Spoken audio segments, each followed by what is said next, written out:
नमस्ते आज पनि तपाईहरुलाई म्याक्रोमेडिया फ्रीह्यान्ड MX अन्तर्गत चाहिँ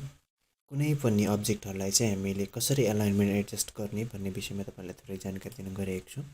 सर्वप्रथम सुरुमा हाम्रो राइट साइडमा अलाइनमेन्ट अब्जेक्ट अथवा एलाइन अब्जेक्ट अथवा एलाइनको जुन हाम्रो पपअप अथवा विन्डो आएको छैन भने विन्डोमा गएर हामी के गर्छौँ एलाइनमा क्लिक गर्छौँ। जस्तै अब तपाईहरुलाई मैले यो फाइल देखाउन गइरहेको छु जुन फाइल चाहिँ हाम्रो यो अब्जेक्ट भयो एउटा र अर्को अब्जेक्ट छ र अर्को अब्जेक्ट जस्तै मैले अर्को पनि बनाएँ 2 3 तीनवटा बनाएँ म तीनटा हाम्रो पेजमा हटाउने बनाउँदै छु अलिकति सानो बनाएँ है र यो तीनवटा अब्जेक्टलाई एलाइनमेन्ट मिलाउने क्रममा एलाइन अप्सनमा हामी छौं यहाँ तपाईले देखिराख्नु भएको छ र जुन यसमध्ये हामीले यो horizontally align top align centre align button हामीले देखिरहेका छौं है त यो हाम्रो यसलाई हामी होरिजन्टल्ली छ त्यही भएर हामी होरिजन्टल लाइनमा छ हामी देख्न सक्छौं जस्तै मैले यसलाई भ्यूमा गएर हाम्रो रुलरले जस्तै यहाँ हेर्नु त देखिराख्नु भएको छ यो होरिजन्टलमा प्यानलमा छ र जस्तै यो प्यानलमा हाम्रो एलाइन प्यानलमा रहेको एलाइन प्यानल रहेको जुन हाम्रो एलाइन टपमा छ अहिले हेरौँ है त तीनवटालाई मैले सेलेक्ट गरेँ align top align centre align button तपाईले देखिराख्नु भएको छ यो पहिलो अब्जेक्ट भने यो दोस्रो अब्जेक्ट यो दोस्रो अब्जेक्ट त्यसै गरी अर्को तेस्रो अब्जेक्ट छ यहाँ हेर्नु है त यो टप यो सेन्टर यो बटनमा छ अब हामीले यसलाई एकैचोटी एलाइन टप गर्यो भने माथि जान्छ है मैले कन्ट्रोल सेट गरे र एलाइन सेन्टर गर्यो भने यसको उसमा सेन्टरमा जान्छ देखिराख्नु भएको छ सेन्टरमा गयो त्यसैगरी यो छ बटममा यहाँ गएर मैले के त बटम चुज गरेर हाम्रो अब्जेक्ट बटममा जान्छ देखिराख्नु भएको छ र तपाईहरुले देखिरहनु पनि सक्नुहुन्छ यसैगरी अब यसैले हामी एलाइनको टप बटम सेन्टर यसरी गर्ने भए एलाइन हेरौँ पेजमा एडजस्ट गर्ने भए योलाई हामी पेजमा एडजस्ट गर्ने भए एलाइन टु पेज गरेर एलाइन टप गर्यो भने माथि पेजको माथि टपमा देख्नु भएको छ र अर्को छ तल एलाइन सेन्टर बीचमा आए पेजको र अर्को बटम गर्यो भने पेजको तल आउँछ बटममा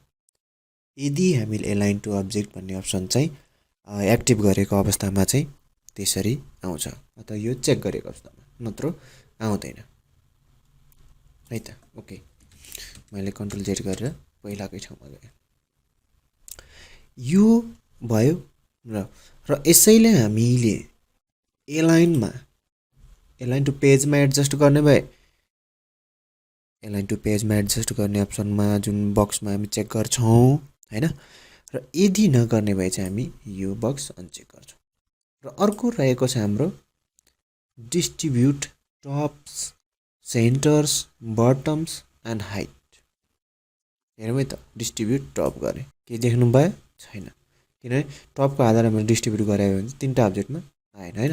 र यसैले हामी सेन्टर गर्यो भने हेर्नु है त केही देखिरहनु भएको छ यो पनि छैन यो त किन भने यो हाम्रो होरिजन्टल लाइनमा चाहिँ अब्जेक्ट छ हामीले होरिजन्टलको जुन हामीले के गर्यौं त होरिजन्टलको हामीले के त टप सेन्टर बटम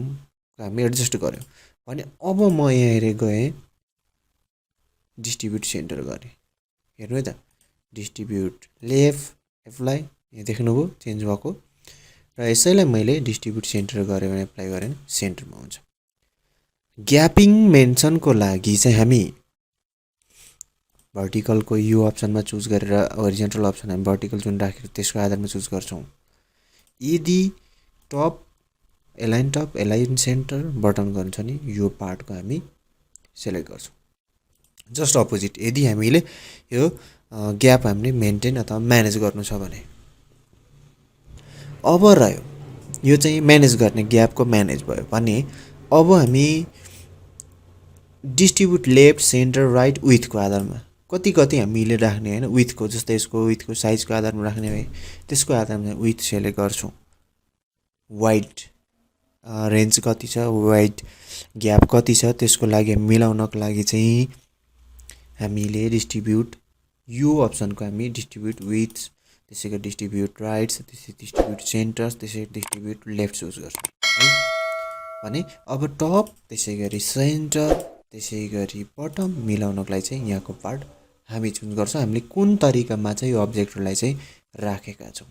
त्यो तरिकाले हामीले सेटिङ बनाउन अथवा हामीले मिलाउन एडजस्ट गर्न सक्छौँ र यदि पेजमै हामीले एडजस्ट गर्नुपर्ने छ भने एलाइन टु पेजमा चेक गर्ने मैले अघि नै भनिसकेको छु अब यही कुरालाई अथवा यही अब्जेक्टलाई हेर्नु है त मैले यहाँ तल राखेँ अब भर्टिकल लेभल बनाएँ है अर्को पनि मैले यसलाई कपी गरेर मैले कपी अनि पेस्ट पनि गरेँ ल देखिराख्नु भएछ अर्को पनि मैले बनाएँ है यति लेभलमा ल 4 वटा अब मैले हेरौँ एउटा सुरुको लाइनमा यो छ त्यसैगरी यो लाइनमा यो छ यसलाई मैले यता छेउमा ल्याएँ यसलाई यता छेउमा ल्याएँ हेर्नु है त र यसैलाई पनि मैले लाइन दिएँ यसलाई हेर्नु 4 वटा अब्जेक्ट मैले बनाउँदैछु अब यो 4 वटा अब्जेक्टलाई हामीले के गर्ने त भन्दा डिस्ट्रिब्युटको लागि यो पार्टमा top distribute centres distribute bottom distribute height गर्नु पर्यो तर align straight left centre right गर्नु पर्यो भने तल्लो अप्सनमा चुज गर्नु पर्यो चुज गर्न सकिन्छ अब लेफ्ट हेरौँ है त लेफ्ट भन्ने बित्तिकै सबैभन्दा यता कुन छ त यति मध्येमा लेफ्ट साइडमा यो छ अब मैले एप्लाई गरेँ पेजमै गर्ने भए पेज सेलेक्ट गर्ने यसरी एकै ठाउँमा भयो किन यहाँनिर हाम्रो एलाइन सेन्टर गरेका थियौँ मैले कन्ट्रोल जेड गरेँ यसमा मैले यदि नो चेन्ज गरेँ भने एलाइन टप पेज लेफ्टमा गऱ्यो भने ल हेर्नु लेफ्टमा आयो है कन्ट्रोल जेड जस्तै अब मैले यसैलाई सेन्टर गरेँ पेजको सेन्टरमा बस्यो कन्ट्रोल जेड यसैलाई मैले फेरि के अरे एलाइन राइट गरेँ भने पेजको राइट साइडमा जान्छ जुन चाहिँ align to page checkbox on गरेको अवस्थामा है नत्र हुँदैन र यही कुरालाई मैले के गरेँ त एलाइन टु लेफ्ट गर्दाखेरि मैले पेज सेलेक्ट गरेको छैन अहिले ल हेर्नु है कन्ट्रोल जेड लाइन सेन्टर बिचमा कुन छ यो अब्जेक्ट र यो अब्जेक्ट यदि लेफ्ट राइट र बिचको अब्जेक्ट भनेको यो दुईटा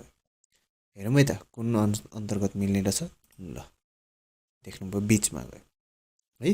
कन्ट्रोल जेड एलाइन सेन्टर गर्दा र एलाइन राइट गर्दाखेरि फेरि राइटमा आउँछ यसको प्याटर्नमा मिल्न आउँछ त्यसै गरी हामीले पेजमा एडजस्ट गर्नको लागि चाहिँ क्लिक गर्नुपर्छ तपाईँहरूले बुझिसक्नु भएको छ अब यसलाई मैले लेफ्टमै राख्छु लेफ्टमै सेट गरेँ तर अहिलेको जस्तो जुन हाम्रो होरिजेन्टल ग्याप हेर्नु है त होरिजेन्टल ग्याप भर्टिकल ग्यापको लागि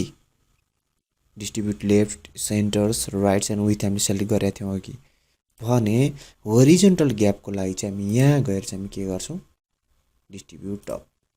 अथवा डिस्ट्रिब्युट सेन्टर्स अथवा डिस्ट्रिब्युट राइट अथवा डिस्ट्रिब्युट विथ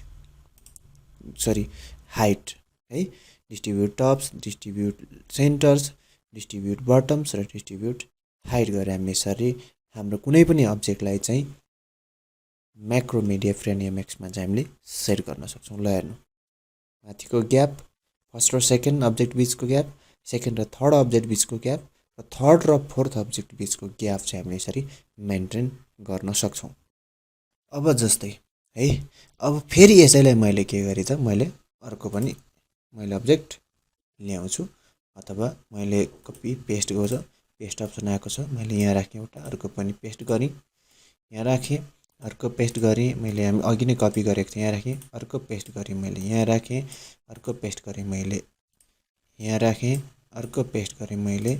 यहाँ राखेँ र अर्को पेस्ट गरेँ मैले यहाँ राखेँ अर्को पेस्ट गरेँ मैले यहाँ राखेँ तल यसलाई मैले पेजको यो तीनटैलाई हामीले के त सबैलाई पेजमै हामी मेन्टेन गर्नु पर्यो म्यानेज गर्नु पर्यो भने हामी सेटअप गर्न सक्छौँ अब मैले यो बिचकोलाई पनि मिलाउनु त पर्यो यसलाई पनि मैले के गरेँ त डिस्ट्रिब्युट अब हामीले यसमा डिस्ट्रिब्युट सेन्टर गरौँ, यहाँ चाहिँ लेफ्ट गरेँ, ओके है, ठिक छ। यसलाई मैले कन्ट्रोल जी गरेँ, ग्रुप गरेँ है त। र अब यसलाई पनि सेलेक्ट गरेँ, त्यही पोजिसनमा मैले एप्लाई गरेँ, कन्ट्रोल जी गरेँ। अब 3टा अब्जेक्ट बनाउनु पर्यो, नत्र त हुँदैन हाम्रो सेटअप। अब यसैलाई हामी 3टा अब्जेक्ट त भयो। अब 3टा अब्जेक्टमा नि हेरौँ त, यहाँनिर पेजको सेन्टरमा राख्नु पर्यो। पेजको सेन्टरमा हुने टपको एलाइन सेन्टर पेज गरेँ, मैले एप्लाई गरेँ पहिला, के भयो एकै ठाउँमा आयो हो। त्यसैले गर्दाखेरि अब म के गर्छु, यहाँनिर एलाइन सेन्टर गरेँ, यसमा पनि बिचमा आउँछ, बिचमा आयो, पेजको बिचमा, कन्ट्रोल जेड हो। अब यसैलाई मैले के गरेँ त भन्दा एलाइन टप मिलाउनु पर्यो अथवा बटम, के गर्ने हामीले एलाइन बटम तल आयो हो। यो किन भन्दा हामीले पेज मेन्सन गरेको बेलामा अथवा page adjust align to page गरेको बेलामा एलाइन बटम गरेँ मैले यहाँ, अब मैले एलाइन टु पेज रिमुभ गरेँ। यसैले अब हामी के गर्छौँ त डिस्ट्रिब्युट। अब हामीलाई के छ त भर्टिकल ग्याप भन्दा पनि पहिला सुरुमा एलाइन एप्लाई गरेँ, मैले के गरेँ त सुरुमा मैले यसलाई यहाँ गएर एलाइन बटम गरेँ, तल मिल्यो हैन, मिल्यो हेर्नु, एलाइन बटम हुँदाखेरि के भयो त हाम्रो मिल्यो। जस्तो यो हेर्नु त, यो किन एलाइन बटम हाम्रो एडजस्ट भयो। यसैलाई मैले तीनैटालाई मैले यहाँ गरेँ एलाइन टप गरेँ भने एलाइन टप,